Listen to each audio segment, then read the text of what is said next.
ഏകദേശം 40 കൊല്ലങ്ങൾക്ക് മുമ്പ് നമ്മളെ വിട്ടുപിരിഞ്ഞ അതുല്യ നടനാണ് ശ്രീ ജയൻ. ഒരു ലെജൻഡായിരുന്നു ശ്രീ ജയൻ. മലയാളത്തിന് മാത്രമല്ല ഇന്ത്യക്ക് തന്നെ അദ്ദേഹം വലിയൊരു അത്ഭുതമായിരുന്നു. എന്നെ സംബന്ധിച്ച് പറയുകയാണെങ്കിൽ അദ്ദേഹത്തിൻ്റെ ജീവിച്ചിരുന്ന കാലത്ത് ഏറ്റവും കൂടുതൽ അഭിമാനം കൊണ്ട ഒരു കൊല്ലംകാരനായിരുന്നു ഞാൻ. അദ്ദേഹത്തിൻ്റെ സിനിമയിലേക്കുള്ള വരവും അദ്ദേഹത്തിൻ്റെ സിനിമയിലുള്ള സാന്നിധ്യവുമെല്ലാം ഒരുപക്ഷെ എൻ്റെ തലമുറയിൽ ഞാൻ ഉൾപ്പെടെയുള്ള ആൾക്കാരെ സിനിമയിലേക്ക് ആകർഷിക്കുവാൻ തന്നെ അദ്ദേഹം കാരണമായിട്ടുണ്ട്. കാര്യം നമ്മൾ കണ്ടു വളർന്ന കേട്ടു വളർന്ന നമ്മുടെ തൊട്ടടുത്തുള്ള കൊല്ലംകാരന് ഇത്രയും വലിയ ഒരു സിംഹാസനം കീഴടക്കാൻ പറ്റുമെങ്കിൽ ഉയർന്നു വരുന്ന കലാപ്രവർത്തകർ അല്ലെങ്കിൽ സിനിമാ സ്വപ്നങ്ങളുമായിട്ട് വരുന്ന ആ പ്രായത്തിലുള്ള ഞാൻ കോളേജിൽ പഠിക്കുമ്പോഴാണ് അദ്ദേഹം വിട്ടുപോയത്. അപ്പോൾ ആ സമയത്തൊക്കെ അദ്ദേഹത്തിൻ്റെ സിനിമകൾ കണ്ട് ആവേശം കൊണ്ടിട്ടുള്ള ഒരു തലമുറയായിരുന്നു എൻ്റെ തലമുറ. അപ്പോൾ കൊല്ലംകാരനാണ്.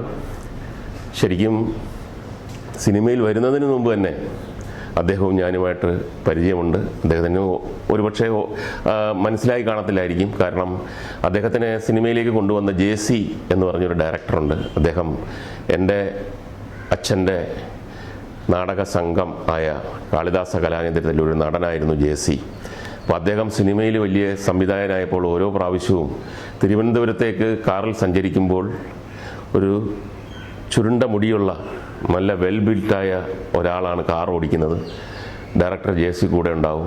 അപ്പോൾ ഞങ്ങളുടെ നാടക ട്രൂപ്പിൽ വന്ന് അദ്ദേഹം JC അകത്തേക്ക് കയറുമ്പോൾ ഇദ്ദേഹം കാറിൻ്റെ അടുത്ത് തന്നെ നിൽക്കും. അപ്പോൾ നമ്മൾ JC സാറിൻ്റെ ഒരു ഫ്രണ്ടാണ് എന്നാണ് വിചാരിച്ചിരുന്നത്. പിന്നീട് അദ്ദേഹം ശാപമോക്ഷം എന്ന സിനിമയിൽ വന്നപ്പോൾ പിന്നീട് JC സാറിനെ കണ്ടപ്പോൾ ഞാൻ ചോദിച്ചു, നമ്മുടെ കൂടെ JC സാറിൻ്റെ കൂടെ അന്ന് വന്ന ആളല്ലേ? അതെ, കൃഷ്ണൻ നായർ.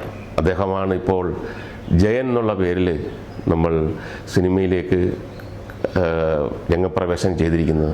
അപ്പോൾ ആ കാലം മുതലുള്ള ഒരു പരിചയവും ബന്ധവുമാണ്. കൊല്ലം എന്ന് പറഞ്ഞു കഴിഞ്ഞാൽ അദ്ദേഹത്തിന് വലിയ വികാരമുള്ള ഒരു സംഭവമാണ്.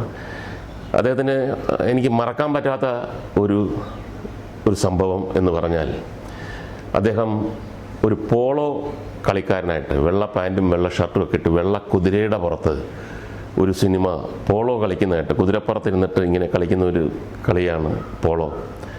അപ്പം വളരെ സുമുഖനും ആരോഗ്യ ദൃഢഗാത്രനും അങ്ങനെ ഒരു ഹീറോയുടെ എല്ലാ പരിവേഷവും ഉള്ള ഒരു ആൾ, ഒരു നടൻ പോളോ കളിച്ചുകൊണ്ട് കൊല്ലം ആരാധന തിയേറ്ററിൽ ആ സിനിമ പ്രദർശിപ്പിച്ചുകൊണ്ടിരിക്കുകയാണ്. പോളോ കളിക്കുന്ന രംഗം കണ്ടിട്ട് ആളുകളെല്ലാം ഇങ്ങനെ, പ്രത്യേകിച്ചും കൊല്ലത്തെ ആൾക്കാരെല്ലാവരും ഇങ്ങനെ രോമാഞ്ചം അണിഞ്ഞുകൊണ്ട് നിൽക്കുമ്പോൾ പെട്ടെന്നൊന്ന് സ്റ്റില്ലാവുകയാണ്. അപ്പോൾ എല്ലാവരും വിചാരിച്ചു പ്രൊജക്ടറിൻ്റെ കുഴപ്പമാണ്, എന്തെങ്കിലും കുഴപ്പമുണ്ടായിരിക്കും. പക്ഷേ പെട്ടെന്നങ്ങ് നിന്നിട്ട് എഴുതി കാണിക്കുകയാണ്. നമ്മുടെ എല്ലാം പ്രിയങ്കാരനായ നടൻ കൊല്ലംകാരനായ ജയൻ നമ്മളെ കുറച്ച് സമയത്തിന് മുമ്പ് ഒരു ഹെലികോപ്റ്റർ ആക്സിഡൻറ്റിൽ വിട്ടുപിരിഞ്ഞു, നഷ്ടപ്പെട്ടു. ശരിക്കും അക്ഷരാർത്ഥത്തിൽ കൊല്ലംകാർ ഞെട്ടിപ്പോയി. ബാക്കി സിനിമ കാണാൻ പോലും നിൽക്കാതെ അമ്മമാരും സഹോദരന്മാരുമൊക്കെ കരഞ്ഞുകൊണ്ട്, കാര്യം ആ തിയേറ്ററിൻ്റെ തൊട്ടടുത്താണ് അദ്ദേഹത്തിൻ്റെ വീട്, കരഞ്ഞുകൊണ്ട് തിയേറ്ററിൽ നിന്ന് പുറത്തേക്ക് ഓടുന്നു. അപ്പോൾ റോഡിൽ നിൽക്കുന്ന ആൾക്കാരൊക്കെ ഷോ കഴിയുന്നതിന് മുമ്പ് എല്ലാവരും ഇങ്ങനെ വളരെ വികാരഭരിതരായി പുറത്തോട്ട് പോകുന്നു. അപ്പോഴാണ് അറിയുന്നത് ഈ ഒരു വിയോഗം. ഒരുപക്ഷെ ലോകത്ത് തന്നെ മറ്റൊരു നടന് ഇത്തരത്തിലുള്ള ഒരു വിയോഗം, അല്ലെങ്കിൽ ഇത്ര ജനങ്ങൾ നിമിഷ നേരങ്ങൾ കൊണ്ട് റിയാക്റ്റ് ചെയ്യുന്ന ഒരു അനുഭവം ഉണ്ടായി കാണത്തില്ല, ഒരു സംഭവം ഉണ്ടായി കാണത്തില്ല.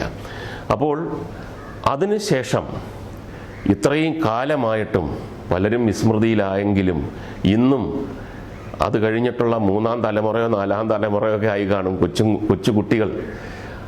അവർ പോലും ജയൻ എന്ന് പറയുന്നതിനകത്തൊരു ശക്തിയുണ്ട്. ജയൻ എന്ന് പറയുമ്പോൾ ജയൻ്റെ ശബ്ദം അറിയാം, ജയൻ്റെ ഫേസ് അറിയാം, ജയൻ്റെ അഭിനയ രീതി അറിയാം, ഡയലോഗ് പ്രസൻറ്റേഷൻ അറിയാം. അപ്പോൾ അത് മനസ്സിൽ അങ്ങ് കുടിയേറിയ ഒരു നടനാണ് ജയൻ. ശരപഞ്ചരത്തിനെ കുറിച്ച് പറയുകയാണെങ്കിൽ അദ്ദേഹം അന്ന് വില്ലനാണ്. ഒരു വില്ലൻ, ഒരു ഹീറോ പരിവേഷം അദ്ദേഹം ചെയ്യുന്നതൊക്കെ ഭയങ്കര ക്രൂരമായിട്ടല്ലെങ്കിൽ ഇങ്ങനെ ഒരാൾ ചെയ്യാൻ പാടില്ലാത്ത കാര്യങ്ങളാണ് എങ്കിലും ആളുകൾ അത് ഇഷ്ടപ്പെട്ടു. കാരണം അതൊരു തുടക്കമായിരുന്നു. വില്ലൻ കഥാപാത്രങ്ങൾ അത് തന്മയത്തമായി ജനങ്ങളുടെ മുമ്പിൽ ആ അഭിനയം കാഴ്ചവെച്ച് കഴിഞ്ഞാൽ അത് വില്ലനാണെങ്കിലും നായകനാണെങ്കിലും ഒക്കെ ആൾക്കാർ കൂടെ വരും. ശരപഞ്ചരം എന്ന് പറഞ്ഞ സിനിമ ഹരിഹരൻ സാറ് ഡയറക്റ്റ് ചെയ്ത ആ സിനിമ ഒരു വൻ വിജയമായതിൻ്റെ പ്രധാന കാരണം അദ്ദേഹം വില്ലനാണെങ്കിലും അദ്ദേഹത്തിൻ്റെ ഒരു സ്ക്രീൻ പ്രസൻസ് അദ്ദേഹത്തെ ഇഷ്ടപ്പെട്ടു പോയി മലയാള സിനിമ, മലയാള പ്രേക്ഷകർ.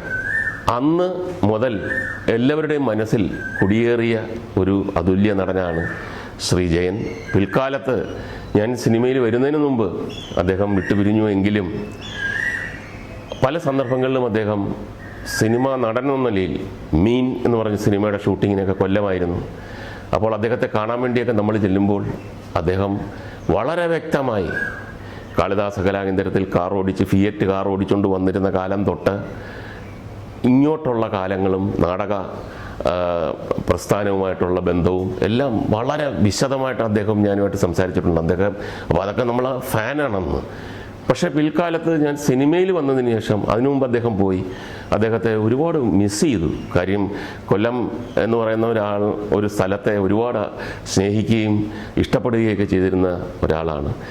ഈ ശരപഞ്ചരത്തിനെ കുറിച്ച് പറയുമ്പോൾ ഒരുപാട് സിനിമകൾ ഇപ്പോൾ 4Kയിൽ വരുന്നുണ്ട്.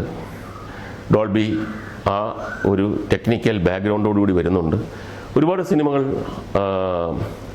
വിജയം കൈവരിച്ചിട്ടുണ്ട്. പക്ഷേ ഈ ശരപഞ്ചരവും ജയനുമൊക്കെ ആ പെർഫോമൻസുമൊക്കെ ഒരു 4Kയുമായിട്ട് ബന്ധപ്പെടുത്തി നമ്മൾ ചിന്തിച്ചില്ല. അപ്പോൾ ഇതിൻ്റെ ഡിസ്ട്രിബ്യൂട്ടേഴ്സ് അല്ലെങ്കിൽ ഇപ്പോൾ ഇത് പ്രൊഡ്യൂസർ ആയിട്ട് നിൽക്കുന്ന ആൾക്കാരുടെ ഒരു വലിയ ചിന്തയാണ്. കാരണം ജയനെയാണ് 4Kയിൽ നമ്മൾ മലയാളികൾ ഇനിയും കാണേണ്ടത്. അദ്ദേഹത്തിൻ്റെ മുഴങ്ങുന്ന ശബ്ദവും അദ്ദേഹത്തിൻ്റെ ആക്ഷനും അദ്ദേഹത്തിൻ്റെ അഭിനയവും കണ്ണുകളുമൊക്കെ ഈ ടെക്നിക്കൽ പെർഫെക്ഷനിൽ മലയാളികൾ കാണണം. കാരണം അതൊന്ന് ആളിക്കത്തിക്കുവാനുള്ള വലിയൊരു പ്രതിഷ്ഠ നമ്മുടെ മനസ്സിലുണ്ട്.